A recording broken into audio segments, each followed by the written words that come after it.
I'm Carla from Weird Giraffe Games, and this is Cardboarding with Carla. This week I am talking about some lessons I've learned with working with other people, because working with other people is hard. It's really hard.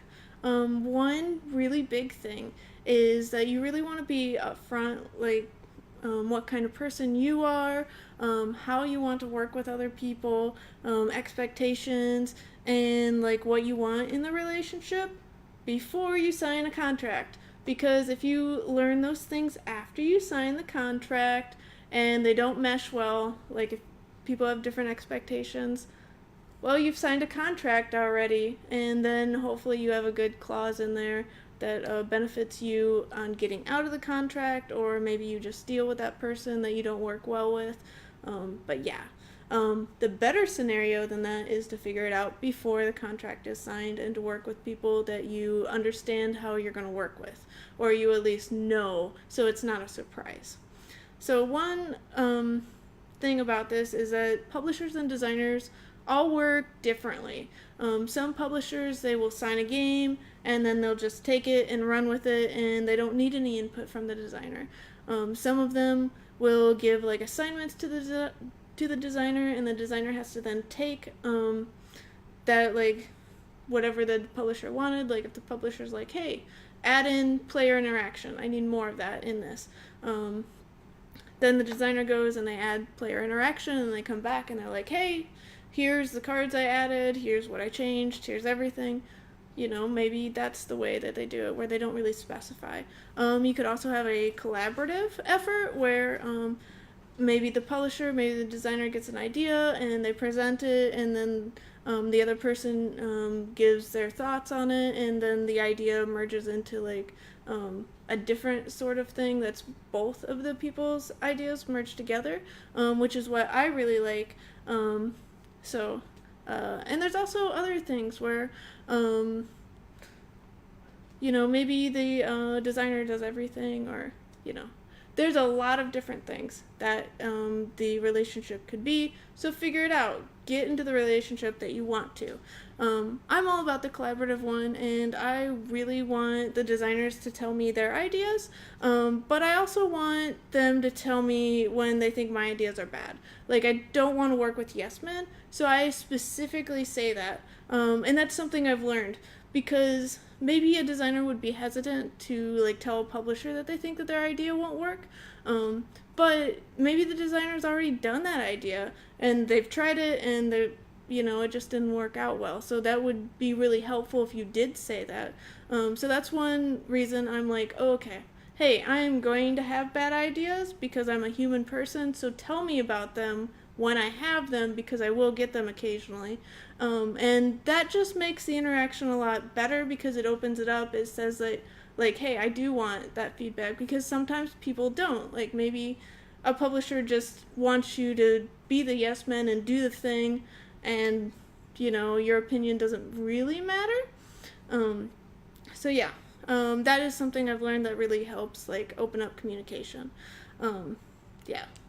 Another thing is to be able to handle other people's emotions. So, games.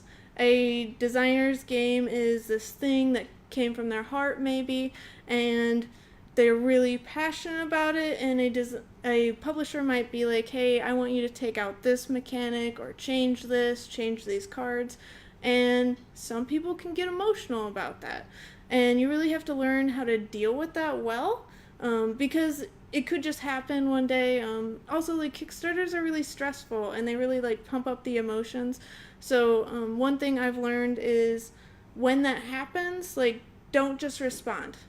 Okay? What I tend to do is I talk over Slack a lot, or Messenger. So if I see that I've been sent like a message that's all angry and stuff, and that makes me angry, instead of responding, I just like shut the computer and I walk away and I do something else. And then I wait for those emotions to pass, and then I read it again, and then I respond in a more pleasant manner, because you don't want to just like put gasoline on the fire. Everyone has emotions. They'll happen. They're not bad, but you don't have to make the situation worse. So just be prepared to do that.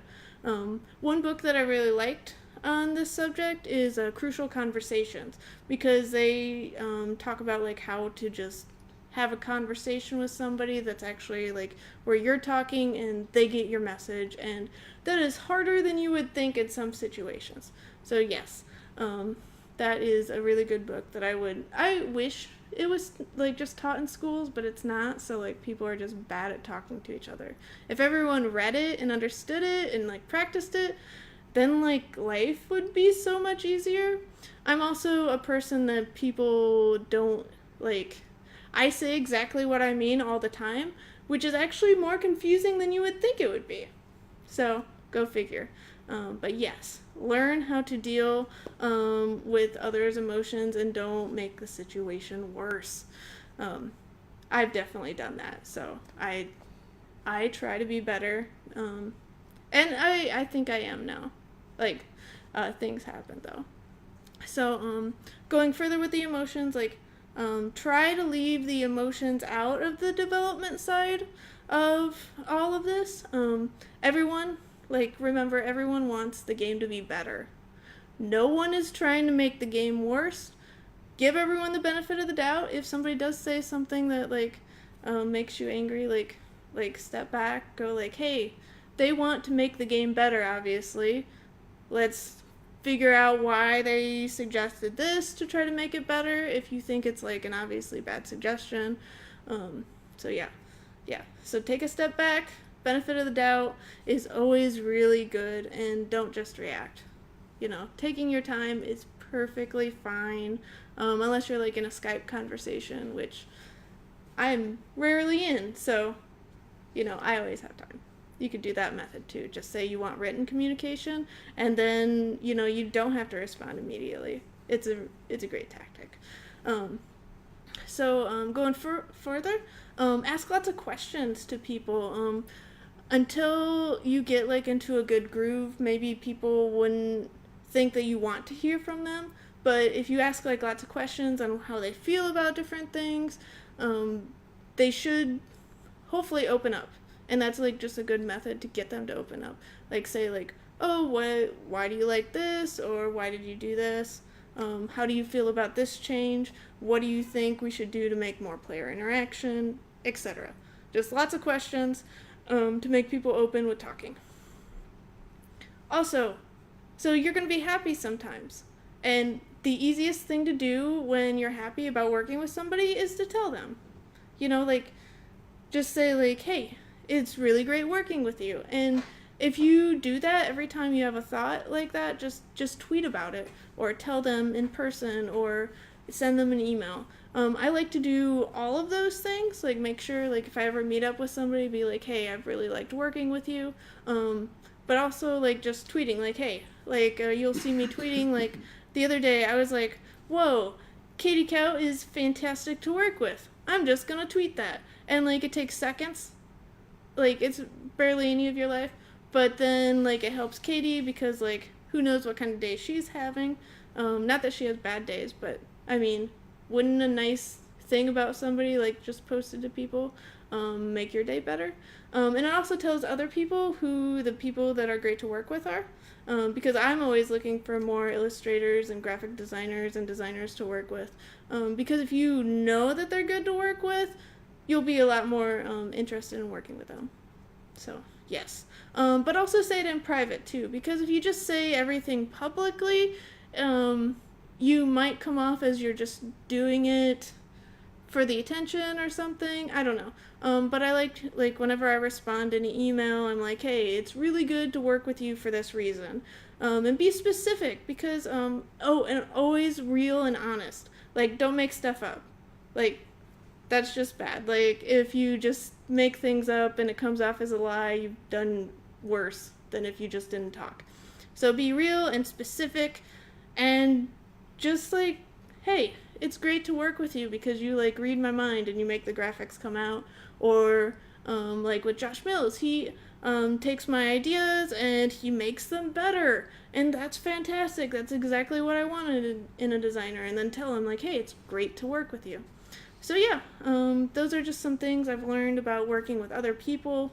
I of course have far to go, because everyone, like, no one is perfect at working with others, and we could all probably do a little bit better. So yeah, this is Cardboarding with Carla. I'm Carla.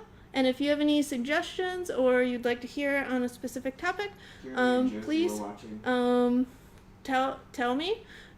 So yeah, thank you for watching. I really appreciate it.